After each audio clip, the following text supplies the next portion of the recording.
Hello everyone, welcome to my channel. আশা করছি তোমরা সকলেই খুব ভালো আছো। আজ আমি নিয়ে চলে এসেছি ক্লাস 11-এর। অলরেডি তোমরা সবাই সিলেবাস নিশ্চয়ই পেয়ে গেছো। যদি না পেয়ে থাকো আমাকে একটু নক করবে, তাহলে আমি সিলেবাসটা কমেন্টে হোক বা ইনবক্সে হোক নক করলে আমি পিডিএফটা পাঠিয়ে দেবো। আর যার আজ যে গল্পটা শুরু করতে চলেছি সেটা হলো অ্যান অ্যাস্ট্রোলজার্স ডে, যার রাইটার হলেন আর.কে নারায়ণ। এই প্রোজটা কিন্তু তোমাদের ফার্স্ট সেমিস্টারে আছে। আর এই গল্পটা কিন্তু ভীষণ ইন্টারেস্টিং, একটুখানি মজা লাগবে যদি একটু বোঝার চেষ্টা করো।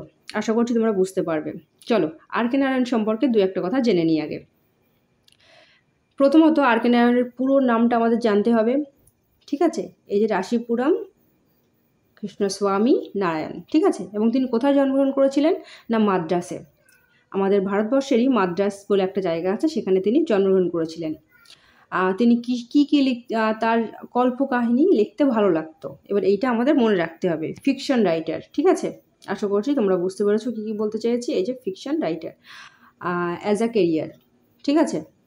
আর তার সম্পর্কে আরেকটা জিনিস জানতে হবে, সেটা হচ্ছে তিনি কোন লেখাটা তার বিখ্যাত ছিল, সেটা হচ্ছে মালগুড়ি ডেজ, যার প্রথম অধ্যায় বা বলতে পারো প্রথম গল্পটাই হচ্ছে অ্যান অ্যাস্ট্রোলজার্স, ঠিক আছে, ডে। এই গল্পটাই কিন্তু তার মালগুড়ি ডেজ, যেটা 1947 মানে পাবলিশ হয়েছিল, এবং এর জন্য তিনি বিখ্যাত ছিলেন, বিখ্যাত এখনও আছেন। এই গল্পটা সেখান থেকেই নেওয়া। চলো আমরা সরাসরি আমাদের গল্পে ঢুকে যাই।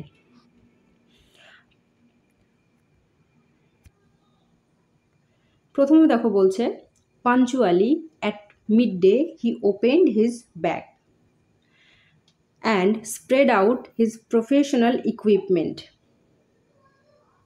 তাহলে কি বলতে চাইছে? পাঞ্চুয়ালি মানে হচ্ছে যথাসময়।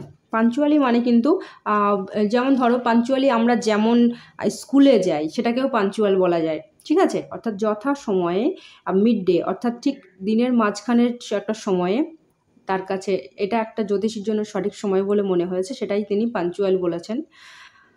হি ওপেন্ড হিজ ব্যাগ, তিনি তার ব্যাগটা খুলেছিলেন, ঠিক আছে? অ্যান্ড এবং স্প্রেড আউট এবং ছড়িয়ে দিয়েছিলেন। স্প্রেড আউট মানে হচ্ছে ছড়িয়ে দেওয়া। হিজ প্রফেশনাল ইকুইপমেন্ট, প্রফেশনাল মানে হচ্ছে ব্যবসায়িক জিনিসপত্র, ইকুইপমেন্ট মানে হচ্ছে যন্ত্রপাতি বা জিনিসপত্র। হুইচ মানে যেটি, কনসিস্টেড অফ আ ডজন কাউরি শেলস, যেটি কনসিস্টেড মানে হচ্ছে তোমার যার মধ্যে ছিল, কনসিস্ট মানেও কিন্তু কিছু থাকা ভিতরে, অফ আ ডজন, ডজন মানে ভালো করে জানো 1 ডজন, কাউরি শেল মানে হচ্ছে তোমার কড়ি। অলরেডি যে তোমরা কড়ি জিনিসটা চেনো ভালো করেই। Square piece of cloth, square মানে হচ্ছে মানে তোর বর্গাকার একটা কাপড়, উইথ মানে যেটি যার মধ্যে কি ছিল, অবস্কিওর, অবস্কিওর মানে হচ্ছে তোমার অস্পষ্ট, মিস্টিক মানে হচ্ছে রহস্যজনক। চার্ট মানে হচ্ছে ভালো করে জানো, চার্ট মানে নর্মাল একটা চার্ট। তারপরে বলছে অন ইট, এর ভিতরে। তাহলে তার ব্যাগের ভেতরে কি কি ছিল, এটা কিন্তু একটা প্রশ্ন, অবশ্যই খুব ভালো একটা প্রশ্ন। তাহলে কি দেখলাম, তার ব্যাগের ভিতরে ছিল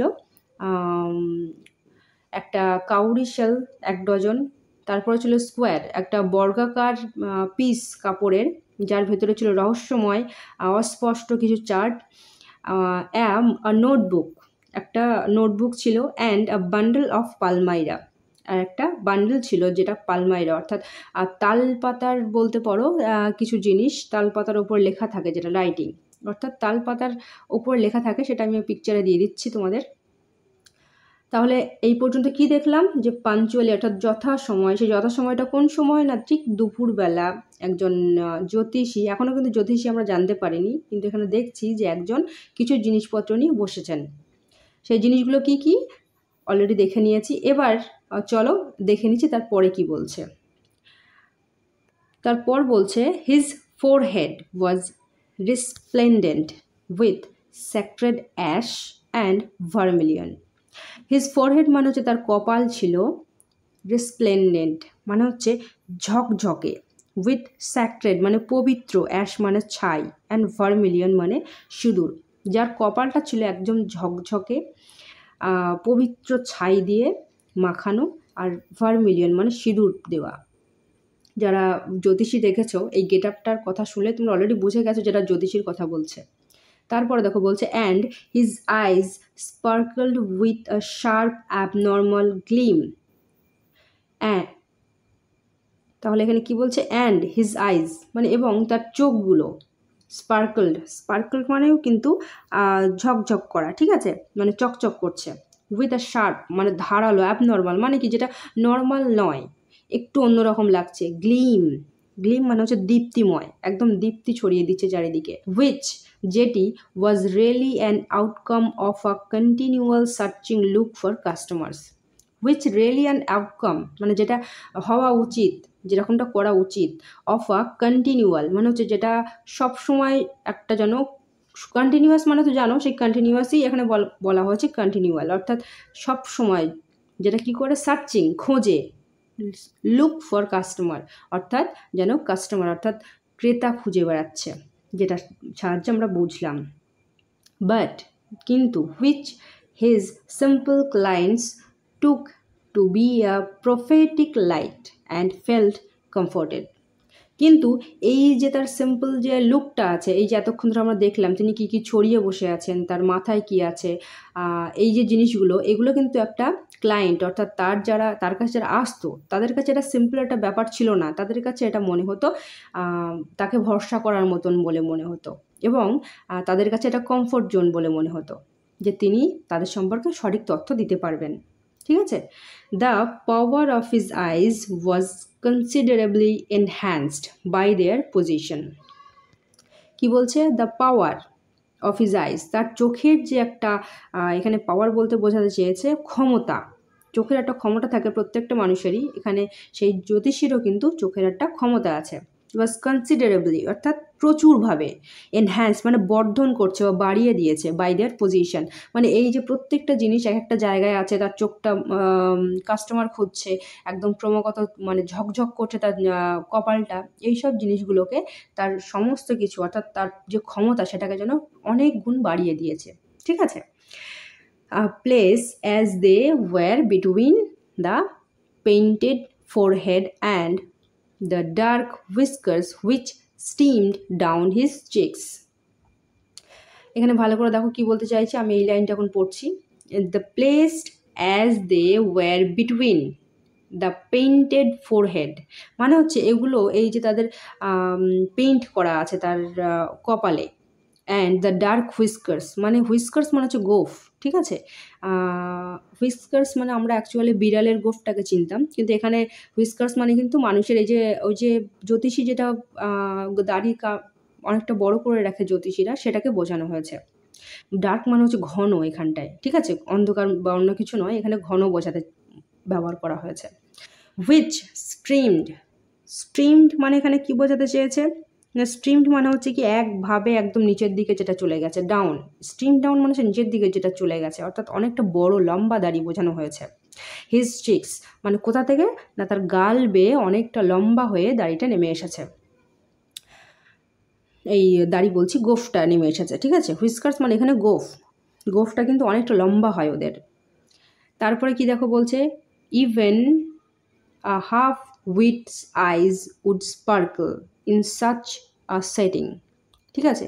ইন সাচ আ সেটিং মানে কি, মানে তার এই যে হাফ উইট মানে কি অর্ধেক, হাফ উইট মানে হচ্ছে অর্ধেক যে চোখটা, would sparkle in such setting মানে তার এই যে গাল, ঠিক আছে। হাফ উইট মানে হচ্ছে গাল, এই তোমার হাফ পাগল টাইপের আমরা বলি না, যে আমরা নিজেদেরকেও মাঝে মাঝে বলি যে আমরা অর্ধেক পাগল হয়ে গেছি, তো এই যে হাফ উইট মানে কিন্তু হাফ পাগল টাইপের যে তোমার চোখ, স্পার্কল অর্থাৎ ভীষণ যেন ঝকঝক করছে, ইন সাচ সেটিং এইরকম একটা সেটিংয়ের মুখের সেটিংয়ের ওপরে যখন চোখটা দেখা যাচ্ছে তাকে যেন অর্ধেক পাগল বলে মনে হচ্ছে, সেই চোখের মধ্যে দিয়ে আমরা নর্মাল দেখলে এবার সেটাই মনে করব। সাধারণত অর্ধ পাগল বলেই তাদেরকে মনে হয়, কিন্তু তারা চোখ বা অন্য কিছু দিয়ে তারা অনেক কিছু ব্যক্ত করে, সেটাই কিন্তু এখানে বোঝানো হয়েছে। তারপরে কি বলছে দেখো, তারপরে বলছে to crown the effect he would a saffron coloured turban around his head. ভালো করে দেখো এখানে দ্য টু ক্রাউন মানে মাথায় মুকুট হিসেবে তিনি কি করেছেন, দ্য এফেক্ট, মানে সেটাকে ফলাফল ভালো কিছু করার জন্য he would a saffron, wound মানে হচ্ছে তিনি পরেছেন বা পরিধান করেছেন। আর স্যাফ্রন মানে জাফরান কালার, তোমরা ভালো করে জানো। টারবান মানে হচ্ছে পাগড়ি, অ্যারাউন্ড হিজ হেড, তার মাথা জুড়ে তিনি একটা যে পাগড়ি আছে সেটা কি কালারের না জাফরান কালার একটা পাগড়ি তিনি জড়িয়ে আছেন। ঠিক আছে, আশা করছি বুঝতে পেরেছ। This colour scheme never failed, এই কথাটার মানেটা কিন্তু খুব সুন্দরভাবে বুঝে নিতে হবে। This colour scheme never failed মানে এই যে কালার স্কিমটা, ঠিক আছে, অর্থাৎ মাথায় ছাইয়ের অ্যাশ কালারের যে তোমার পবিত্র জিনিস দিয়ে রেখেছে, তার উপরে সিঁদুর দিয়ে রেখেছে, আবার গোফ আছে সুন্দর, সঙ্গে তার তোমার হাফ পাগল টাইপের লুক দিয়ে রেখেছে চোখে, সঙ্গে তোমার পাগড়ি মাথায় জাফরান কালারের, এটা কিন্তু মানুষকে আকৃষ্ট করার খুব সুন্দর একটা জিনিস, ঠিক আছে, মানুষকে আকৃষ্ট করে, সেই জন্য বলেছে এই কালারটা কখনোই ফেল হয় না। তারপর দেখো বলছে people were attracted to him, মানুষ তাদের দিকে আকৃষ্ট হয়। অ্যাজ বিজ মানে হচ্ছে ঠিক যেমন মৌমাছিরা মানে প্রচণ্ড আকৃষ্ট হয় কি দেখে না, attracted to cosmos or dahlia stocks. তো ডালিয়া ফুল বা কসমস ফুল দেখে যেমন বীজ অর্থাৎ তোমার এটা বীজরা যেমন ভীষণ আকৃষ্ট হয়, তেমনি এখানেও কিন্তু ওর ভীষণ আকৃষ্ট হচ্ছে সেই মানুষগুলো এই পরিধানটা দেখে, ঠিক আছে। তারপরে দেখো বলছে হি স্যাট আন্ডার দ্য বজ অফ স্প্রেডিং টামারিন্ড ট্রি, তাহলে তিনি কোথায় বসেছিলেন, তিনি বসেছিলেন সি স্যাট আন্ডার দ্য মানে হচ্ছে একটা ডালের নিচে, না সে ডালটা কিসের ডাল না স্প্রেডিং টামার ট্রি, অর্থাৎ তেঁতুল গাছের যে বাড়ানো যে লতা পাতা এই ডালপালা থাকে তারই নিচে তিনি বসেছিলেন। হুইচ ফ্লাঙ্কড পাথ, ফ্লাঙ্কড মানে হচ্ছে তোমার ছড়িয়ে গেছে বা সীমান্তে বা পাশে, ঠিক আছে, পাশের দিকে যে একটা পথ চলমান রানিং মানে কিন্তু তোমার এমনটা নয় যে কোনো রাস্তা চলমান আছে, রাস্তা কোনো চলমান হয় না, রাস্তা দিয়ে মানুষ চলমান হয়ে গিয়ে রাস্তাটা সবসময় মানে মানুষ চলাচলের জন্য ব্যবহার করে, তখন তাকে রানিং পথ বলা হয়, ঠিক আছে। Through the town hall park, তাহলে টাউন হল পার্ক থেকে যে রাস্তাটা চলমান হয়েছে সেটা কোথা দিয়ে না তোমার টারমারিন গাছের বা তেঁতুল গাছের পাশ দিয়েই, এবং সেই তেঁতুল গাছের নিচেই তিনি বসবাস মানে তার জিনিসপত্র নিয়ে আপাতত বসে আছেন ক্লায়েন্ট বা কাস্টমার ধরার জন্য। তাহলে তার জায়গাটা কিন্তু আমরা খুব সুন্দর করে বুঝে গেছি কোথায় তিনি বসে আছেন। তারপর দেখো বলছে ইট ওয়াজ রিমার্কেবল প্লেস, এটা একটা খুব উল্লেখযোগ্য জায়গা। কেন? ইন ম্যানি ওয়েজ, বিভিন্ন দিক দিয়ে। কেন সেটাও দেখে নিই। A surging crowd was always moving up and down this narrow road morning till night, অর্থাৎ দেখো বলছে একটা খুব তোমার কীরকম মানে বিভিন্ন মানে প্রচণ্ড পরিমাণে যাকে বলা যায়, ঠিক আছে, মানে ক্রমবর্ধমান অতিরিক্ত ভিড় এই রাস্তা দিয়ে কি করছে সবসময় মুভিং মানে যাতায়াত করছে, ও একবার যাচ্ছে একবার আসছে, এখানে আপ অ্যান্ড ডাউন মানে উপর নিচে নয়, যাচ্ছে আসছে। দিস ন্যারো রোড মানে এই রাস্তাটা দিয়ে মর্নিং টিল নাইট, সকাল থেকে রাত পর্যন্ত। আ ভ্যারাইটি অফ ট্রেডস মানে কি? ট্রেডস মানে হচ্ছে তোমার বিভিন্ন ব্যবসা, ভ্যারাইটি মানে হচ্ছে বিভিন্ন। অকিউপেশন ওয়াজ রিপ্রেজেন্টেড অল অ্যালং, তাহলে এরা কি বলতে চাইছে? অকিউপেশন মানে কি? বিভিন্ন রকমের বিভিন্ন ব্যবসায়িক মানুষজন বা বিভিন্ন পেশার মানুষজন এখানে চিত্রিত হয়েছে, অর্থাৎ তারা এখান থেকে যাতায়াত করছে। ইন ওয়ে, তাহলে আশা করছি এই পর্যন্ত বুঝতে পেরেছো কি বলতে চেয়েছি, যে এই রাস্তাটা ধরে বিভিন্ন রকমের পেশার মানুষ, বিভিন্ন ব্যবসায়িক মানুষ, সমস্ত রকমের মানুষ এই রাস্তা ধরে যাতায়াত করছে।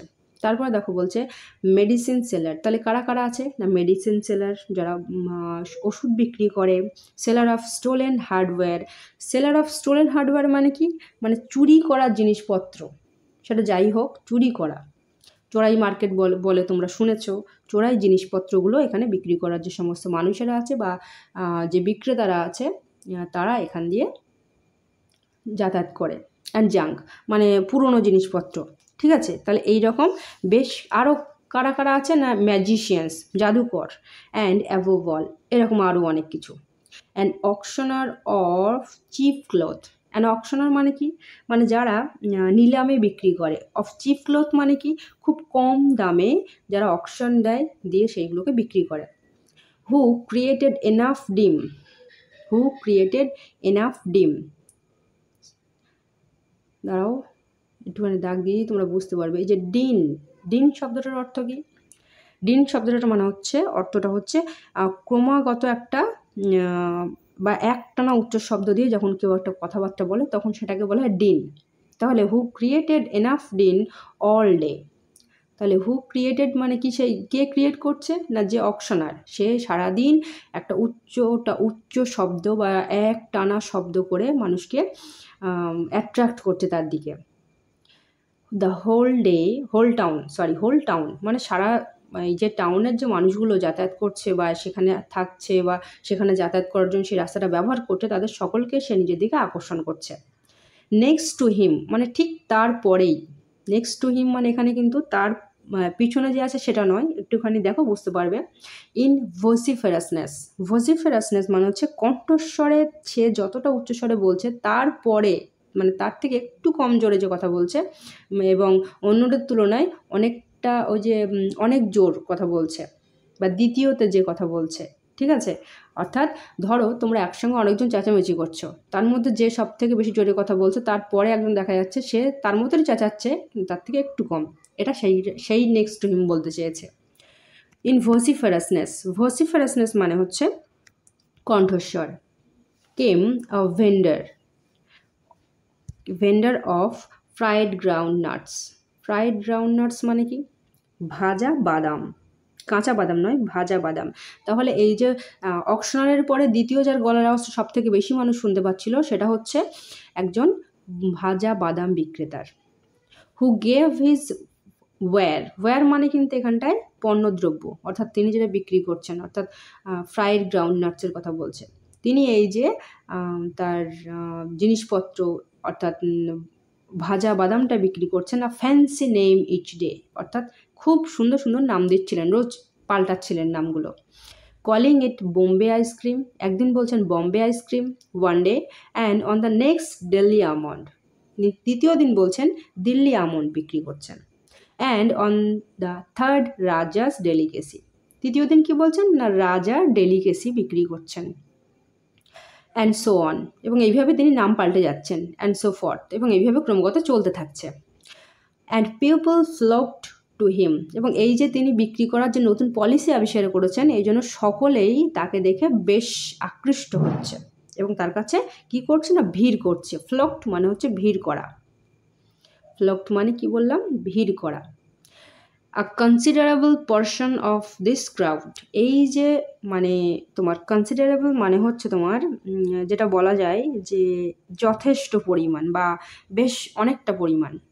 আ কনসিডারেবল পোর্শন অর্থাৎ এই যে যথেষ্ট পরিমাণের একটা অংশ অফ দিস ক্রাউড, এই যে ভিড় করছে মানুষেরা ওই যে ফ্রাইড গ্রাউন্ড নাটস অর্থাৎ ভাজা বাদামওয়ালার কাছে মানুষ যে ভিড় করছে তার একটা যথেষ্ট পরিমাণের অংশ, জনতার অংশ ড্যালিড বিফোর মানে সামনে এসে পড়ছে, ঠিক আছে। ড্যালিড মানে হচ্ছে ঝাঁপিয়ে পড়া, কিন্তু এখানে হচ্ছে সামনে আসছে, এটা হবে সামনে আসা। বিফোর মানে কার সামনে আসছে না অ্যাস্ট্রোলজার 2, অর্থাৎ এই যে মানুষগুলো যারা ভাজা বাদাম কিনছে তারা কিন্তু তাদের মধ্যে কিছু অংশ বেশি অংশ বলা যায় যে জ্যোতিষীর কাছেও আসছে। তারপর দেখো বলছে দ্য অ্যাস্ট্রোলজার ট্রানজ্যাক্টেড, এবার দেখো জ্যোতিষী কি করছে, ট্রানজ্যাক্টেড মানে হচ্ছে লেনদেন করছে, হিজ বিজনেস তার বিজনেসটা কি পন্থায় সেটা দেখো, বাই দ্য লাইট মানে তার সেই লাইট দ্বারা, কোন light of a flame, light of a flame অর্থাৎ সেই অগ্নিশিখা দ্বারা, সেই কোন অগ্নিশিখা দ্বারা না which crackled and smoked of the groundnut heap nearby. Heap মানে স্তূপ, এই যে হিপ আছে যেখানে দেখতে পাচ্ছ, এই যে হিপ মানে স্তূপ। তাহলে ওই যে বাদামওয়ালা যেখানে দোকান দিয়ে রেখেছে, যেখানে তিনি তার বাদাম বিক্রি করছেন, সেখান থেকে একটা আলোর অগ্নিশিখা আসছে যেটা বেশ সুন্দর করে চারিদিকে ধোঁয়ার সৃষ্টি করছে, ঠিক আছে, এবং বেশ কর্কশ ক্র্যাকলড মানে হচ্ছে কর্কশভাবে, কিন্তু এখানে কর্কশ নয়, এখানে অ্যাকচুয়ালি একটু ঘনভাবে আছে, ঘনভাবে ধূমায়িত হয়ে আছে তোমার বাদামওয়ালার কাছ থেকে আসা সেই অগ্নিশিখার লাইটটা, ঠিক আছে। কাছেই আছে তার দোকানটা, সেখান থেকে কিন্তু অ্যাস্ট্রোলজার তার ব্যবসার জন্য আলাদা করে লাইট না নিয়ে সেই লাইটের ধার করে কিন্তু তিনি তার ব্যবসা চালিয়ে যাচ্ছেন। তো এই লাইটটা কিন্তু আমাদের এখনকার মতন নর্মাল লাইট নয়, এই লাইটটা অ্যাকচুয়ালি বলতে চেয়েছে সেই আগের সময়ে যেমন লণ্ঠন বা বেশ লণ্ঠনই বলা যায়, ওই টাইপের আলোর কথা কিন্তু এখানে বলা হয়েছে, নাহলে কিন্তু এখানে ধূমায়িত কথাটা আসতো না। ধূমায়িত এই জন্য এসছে, এই যে স্মোকটাপ মানে ধূমায়িত হওয়া, এই ধূমায়িত হয় তখনই যখন লণ্ঠন বা প্রদীপ এই টাইপের কোনো একটা কিছু জ্বালানো হয়, বা হ্যাচাং লাইট যেটাকে বলা হয়, আমরা অনেক আগে দেখতাম, এখন আর দেখতে পাওয়া যায় না, এই লাইটের কথা বলা হয়েছে। তাহলে আমরা অলরেডি আজ যতটুকু পড়েছি চেষ্টা করবো এইটুকু অংশ ভালো করে বোঝার। এরপরেও তোমাদের কোনো প্রশ্ন থাকলে অবশ্যই ইনবক্সে বা কমেন্টে জানাবে। আর আমাকে অলরেডি একজন বলেছিল যে লাইনের অর্থ তো অবশ্যই বুঝতে চাইছো, সঙ্গে ওয়ার্ড বাই ওয়ার্ড মানে চেয়েছো, আমি চেষ্টা করেছি ওয়ার্ড বাই ওয়ার্ড মানে বলে যাওয়ার। এবং যদি কোনো মনে সন্দেহ থাকে আবারও বলছি আমাকে জানাবে, আমি অবশ্যই সেটা চেষ্টা করব তোমাদের বুঝিয়ে দেওয়ার। তারপরেও আর বেশি কিছু বলছি না, নেক্সট পার্ট খুব তাড়াতাড়ি নিয়ে চলে আসার চেষ্টা করব। আজ এ পর্যন্তই, ওকে, বাই।